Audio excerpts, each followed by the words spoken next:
வாழ்க்கையில் நம்ம கீழே விழுந்திருக்கும் போது கஷ்டப்படும் போது நம்ம என்ன பண்ணுறோன்றதை வச்சு தான் நம்ம வாழ்க்கையோட சக்ஸஸ் வந்து தீர்மானிக்கப்படுது.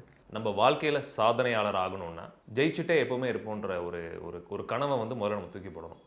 தோல்வியை நம்ம ஹேண்டில் பண்ண கற்றுக்கிட்டா தான், டிசப்பாயின்மெண்ட் அண்ட் ஃபெயிலியர் இது ரெண்டுத்தையும் நம்ம ஹேண்டில் பண்ண கற்றுக்கிட்டா தான் நம்ம ஒரு சக்ஸஸ்ஃபுல் பர்சன் ஆக முடியும். முக்கியமாக நம்ம ஒரு தோல்வியை சந்திக்கிறோன்னா உடனே அந்த நேரத்தை போய் மனசு கஷ்டமாக இருக்குது அப்படின்னு சிகரெட் பிடிக்கிறது, இல்லை உடனே போய் நம்ம ஆல்கஹால் குடிப்பழக்கத்துக்கு அடிமையாகிறது. ஸோ இந்த மாதிரி விஷயங்கள் இல்லாமல் தோல்வியை சந்திக்கும் போது தான் நம்ம இன்னும் டிசிப்ளின்டாக இருக்கணும்.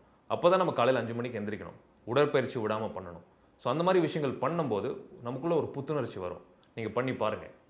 ஸோ அப்படி இருக்கிற நான் சொன்ன மாதிரி தோல்வியை சந்திக்கும் போது நம்ம என்ன விஷயங்கள் பண்ணுறோமோ அதை வச்சு தான் நம்ம ஃப்யூச்சரில் ஒரு வெற்றி நமக்கு வருதா, இல்லை நம்ம ஒரு சாதனையாளர் ஆகிறோமா இல்லைன்றது அது தீர்மானிக்குது.